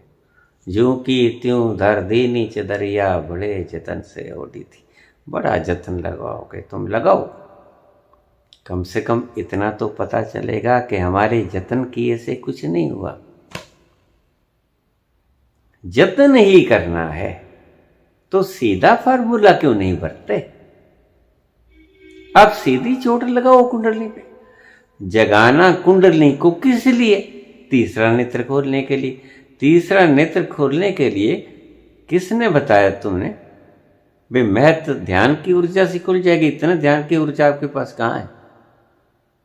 ध्यान की ऊर्जा आपके पास है ही नहीं। सारे दिन तो आप संसार में उलझे रहते हो। कभी एकांत में टिक के बैठे अपनी शक्ति को इकट्ठे करने की चेष्टा की? तुम और नहीं तो शक्ति को व्यय करने के हजारों ढंग है तुम्हारे पास। और नहीं तो तुम ताश ही खेलना शुरू कर देते हो कि चलो ताश ही खेल ले भाई, और नहीं तो फिल्म ही देखाएं, कोई इश्क मुश्किल डालें।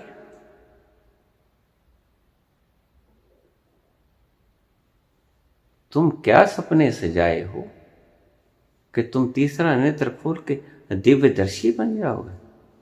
नहीं नहीं, गलत सपने मत पालना। मैंने कल भी कहा था कि फॉर्मूला गलत हो तो रिजल्ट गलत, परिणाम गलत आएगा।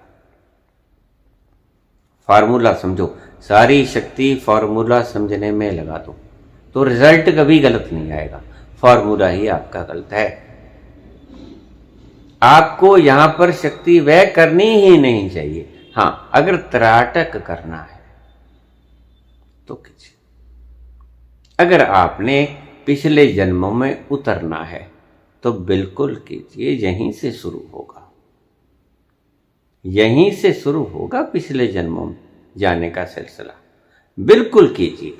अगर आपको संसारिक किसी वासनाओं की, इच्छाओं की जरूरत है, संकल्प शक्ति में बढ़ोतरी चाहते हो तो बिल्कुल यहां ध्यान लगाइए। मैं नहीं कहता, और कोई यंत्र ही नहीं है, कोई रास्ता ही नहीं है और। लेकिन अगर आपने कुंडलिनी शक्ति के द्वारा आज्ञा चक्र को खोलना है, पहले देखिए तो सही कि हमने करना क्या। जल्दबाजी में इन गहरे मसलों को किसी के भी कहने से करना शुरू मत कर दीजिए।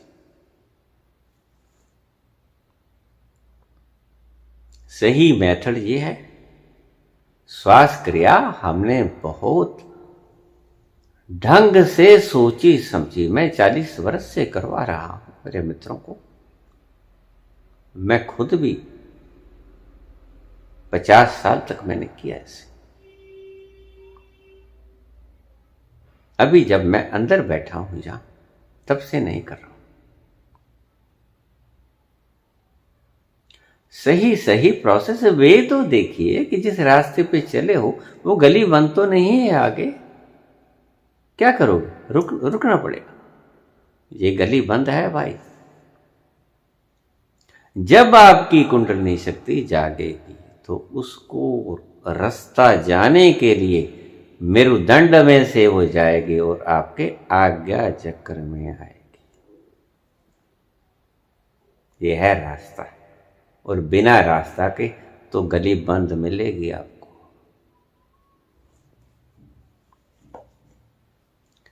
पूर्ण विश्राम।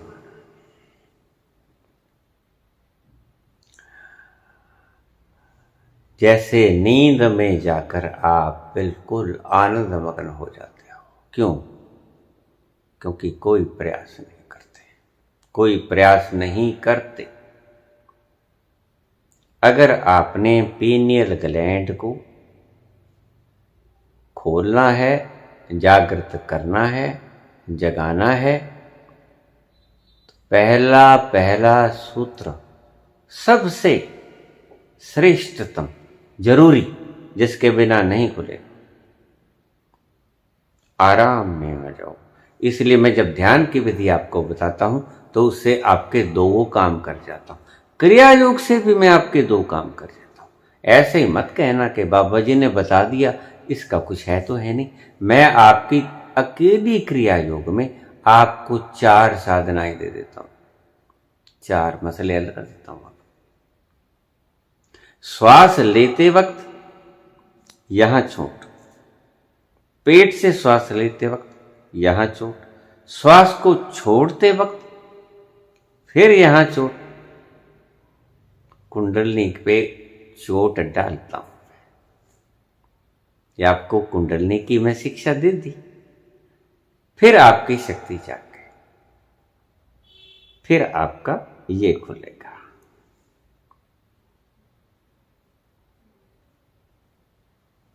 दो चीजें आपको देती। तीसरी, पीनियल ग्लैंड, महा आनंद का स्रोत। ये डबल चार्ज चल रहा है, संसार भी परमात्मा। संसार तो मैंने आपको कुंडलिनी जागरण के वक्त ही दे दिया।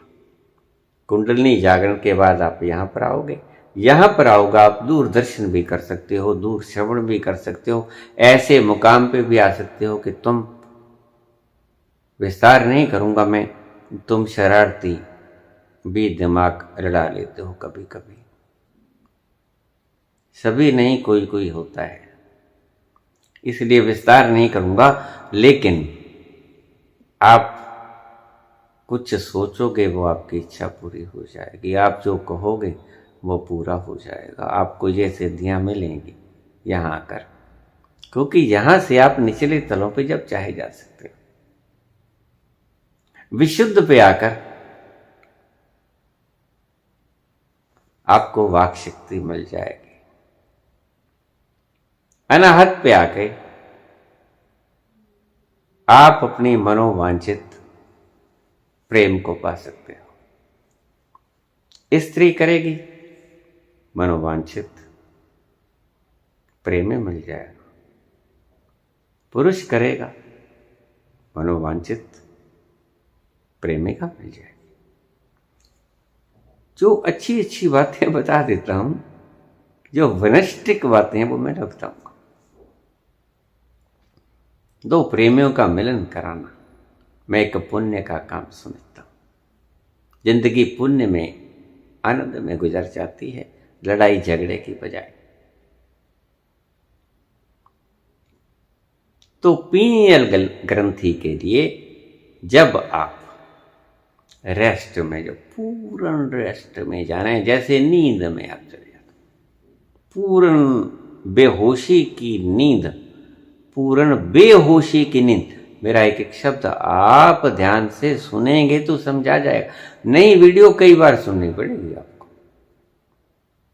और वीडियो ये ऐसी है कि आपको सुननी ही पड़ेगी, क्योंकि आपको सांसारिक चीजें भी चाहिए। एक तरफा नहीं बता रहा हूं आपको, आज मैं पूरी गीता सुना रहा हूं, ऐसा समझे। पूरे 700 श्लोक आपको मैं इस बात में पूरे कर जाऊंगा। पूरी की पूरी गीता, पूरे का पूरा वेद शास्त्र पुराण सब इसमें सन्निहित हैं। संसार मिलेगा, आनंद मिलेगा। पीनियल ग्लैंड अगर आपकी जागृत हो गई तो आनंद का कोई पारावार ना रहेगा। और फिर आपको और भी बता दूं, बरतोगे तो आप एक, क्यों? जब हमारा जागृत हो गया सारा सिस्टम, तो मृत्यु सिद्धियों को बरतेंगे क्यों नहीं?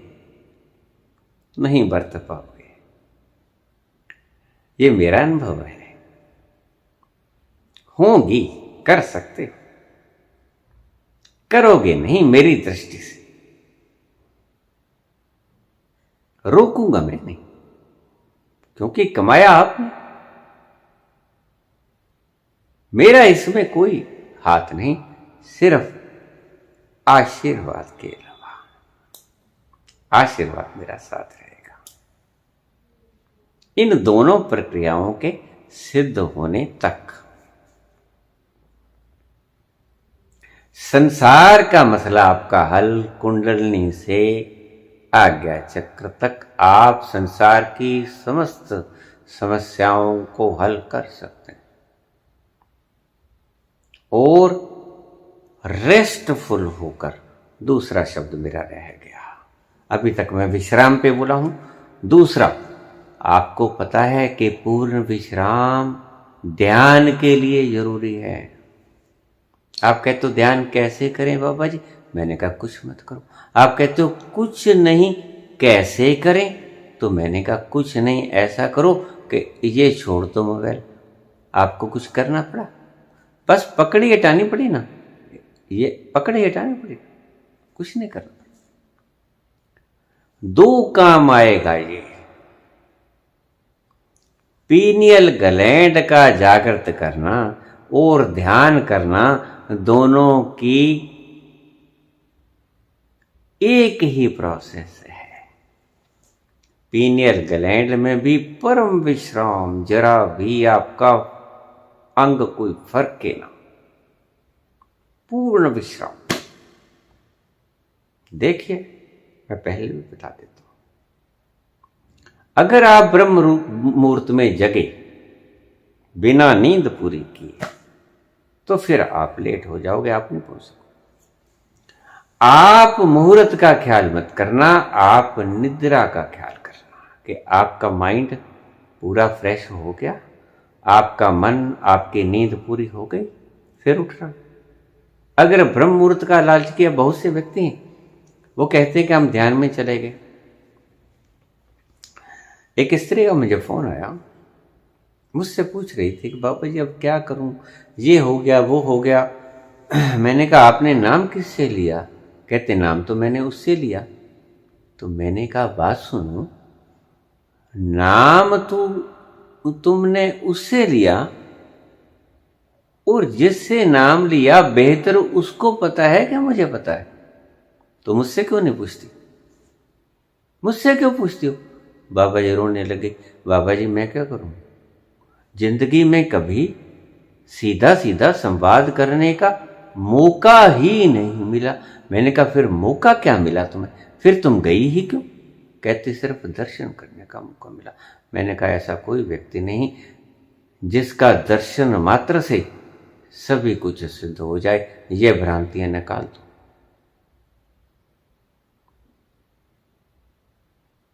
सिर्फ एक ही तत्व है जिसका दर्शन करने से समस्त पा जाते हो। वो कौन? वो तुम्हारा अपना आंतरिक स्वरूप। एक साध है, सब सत है। पीनियल ग्लैंड की खुलने की, जागृत करने की प्रक्रिया मैंने आपको समझा दी है। साथ में आपको दूसरा उसका पार्ट भी समझा दिया है कि पीनियल ग्लैंड को जागृत करने के लिए पूर्ण विश्राम में आ जाओ और पूर्ण विश्राम से आप ध्यान में चले जाओ। एक ही रास्ता है, बस थोड़ी सी पौड़ियां और आगे गहरी। ध्यान वहीं ले जाएगा आपको। पीनियल ग्रंथि जब जाग जाएगी, बस वो तल पास पास ही है, ज्यादा दूर नहीं है, करीब करीब ऑन द सेम स्पॉट। मैंने ये समझा दिया। तो मैंने उस औरत से पूछा कि जब तुम उसके साथ अपने सुख दुख साझा नहीं कर सकते, अगर हम अपने पड़ोसी के साथ, रिश्तेदार के साथ अपना सुख दुख साझा नहीं कर सकते, तो पड़ोसी और रिश्तेदार क्या खाक हुआ? अगर हम अपने मित्र को अपनी तकलीफ नहीं बता सकते और गुरु के साथ अपना दुख साझा नहीं कर सकते, अपनी समस्या साझी नहीं कर सकते, फिर वो गुरु कैसा? गुरु होता किस लिए? अचार डालना होता है गुरु। मेरे पास यहां बिल्कुल अज्ञात व्यक्तियों को, पहली बात तो मैं बाहर नहीं निकलता, बिल्कुल अज्ञात व्यक्ति जो मुझे जानते नहीं, कहां बैठे हैं और मैं कहां बैठा हूं, मुझे प्रश्न कर देते हैं। मैं बाकायदा उनके प्रश्नों का जवाब देता हूं। क्यों? क्योंकि वो शिष्य किसी के भी हो, मुझसे पूछ लिया है तो मेरा एक नैतिक दायित्व बनता है कि मैं उनको सही रास्ते पे डाल दूं। और कई बार तो ऐसा होता है, आपको बड़े मजे की बात बताऊं, कि उनके असली गुरुओं ने रास्ता गलत बताया होता है। जब वो मुझसे पूछते हैं तो मैं उसमें भूल सुधार कर दिया करता हूं कि आप ऐसे नहीं, ऐसे कर लो, तुमको ऐसा बताया होगा। नहीं कि तो बताया तो ऐसा ही है, लेकिन जचती आपकी बात है, ऐसा कुछ भी हो जाता है। कबीर के शब्द से समाप्ति करूंगा। एक साध है, सब सद है। क्या सद जाए? उस तल पे पहुंच जाओ जहां पर ओम का गुंजार हो रहा है, जहां पर पीनियल ग्रंथि आपको पहुंचा देती है। उस आनंद में डूब जाओ, एक को साथ लो। आज्ञा चक्कर खुले ना खुले, कुंडलनी जगे ना जगे, मैंने दो विधियां आपको तो बताई कि ये एक सार हो सकती, इसीलिए बता दी। वो एक कहावत है कि हींग लगे ना फटकड़ी, रंग भी चोखा दे। इसलिए मैंने आपको दोनों साधनाएं इकट्ठी बता दी, यद्यपि उसका खुलासा आज किया है। बहुत से लोगों ने शुरू में मैंने जब क्रिया बताई तो ये समझा कि बीमारी के लिए बताई है, कोरोना है, कोरोना से बचाव के, लेकिन उनको ये पता ही नहीं था कि इस क्रिया योग के साथ जब जैसे ही आपको शांति मिलेगी, पीनियल ग्रंथि थोड़ा थोड़ा रस छोड़ना शुरू करेगी और आपको हल्का सा सुरूर तभी आना शुरू हो जाएगा। From the very beginning, from the first breathing, पहला श्वास आप लोगे, आपको हल्का सा सुरूर आएगा। झट से ही पीनियल ग्रंथि उसका रिएक्शन देगी आपको। पहले श्वास, एक श्वास लो आप खुली हवा में, देखो, आपका मन ऐसा होता है जैसे कुछ खा लिया, नशा होगा। क्या हुआ?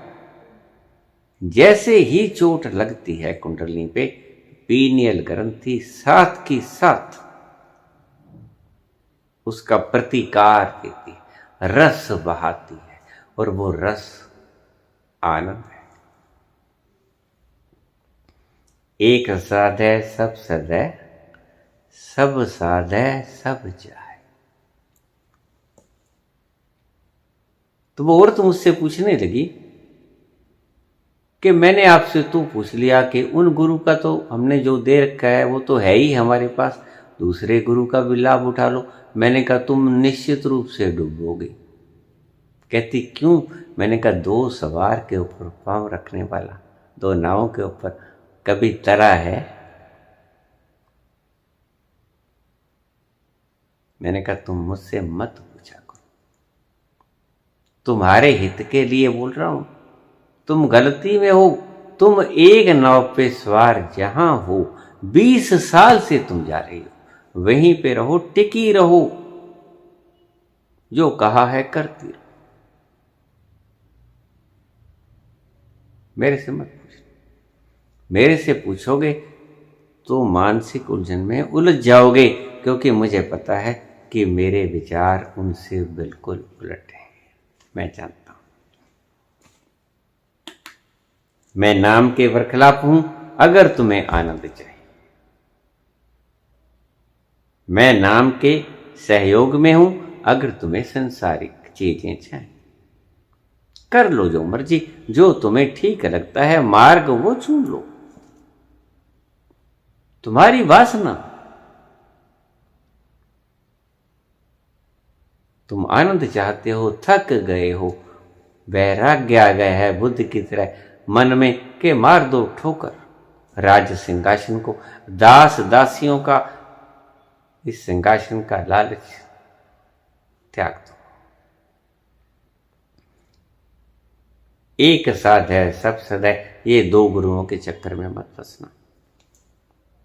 तुम्हारी कैलकुलेशन गलत। तुम सोचती हो कि जितने गुरुओं से, कई तो मेरे पास आ जाते हैं, हमने 8 गुरु बना लिए। अरे भाई तुम्हारा बेड़ा तो निश्चित ही 8 गुरु। अरे कभी एकदम से 8 रास्तों पे चला जा सकता है? तुम नहीं चल पाओगे। रास्ता तो एक ही होता है, चलने के लिए 2 भी नहीं होते। 2 रास्तों पर भी आप चल के दिखा दो कैसे चलोगे। रास्ता एक ही होता है, एक ही रास्ते पर आगे बढ़ा जा सकता है। 2 रास्तों पे इकट्ठे कैसे चलोगे? 2 नाव पे तुम पैर ही नहीं रह सकते। तुम पहुंचोगे कैसे गंतव्य पे? एक साधै सब सदै, सब साधै सब जाए। कुछ नहीं बचेगा तुम्हारे पास अगर तुमने सब गुरुओं के विचार लेने शुरू कर दिए। मैंने बहुत से व्यक्ति देखे जो एक डॉक्टर से पूछ जाते हैं, 10 मिनट बाद मैं देखता हूं दूसरे डॉक्टर के खड़े होते कि ये दवाई ठीक है लिखी है, और फिर जो दूसरे ने कह दिया वो तीसरे के पास होते। ऐसे कच्ची कल्पना वाले लोग ठीक नहीं हुआ करते, वो बीमारी से मर जाया करते। एक साधै सब सदै, सब साधै सब जाए। बीमारी से मर जाया करते हैं, इसलिए बोला मैंने सब जाए। सभी कुछ चला जाएगा आपको अगर आपने सभी को डॉक्टर बना के उनकी बातों को मानना शुरू कर दिया। आपको कुछ नहीं मिलेगा, निश्चित ही तुम मरो। एक ऐसे दीनानाथ को किस विद कहूं बखाए। एक साधै सब सदै, सब साधै सब जाए। ऐसे दीनानाथ को किस विद कहूं बखाए। ऐसे प्रभु को, परम पिता परमात्मा को बखान करने के कोई शब्द नहीं।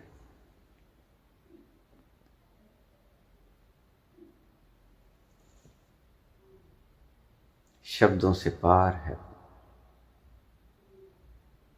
धन्यवाद।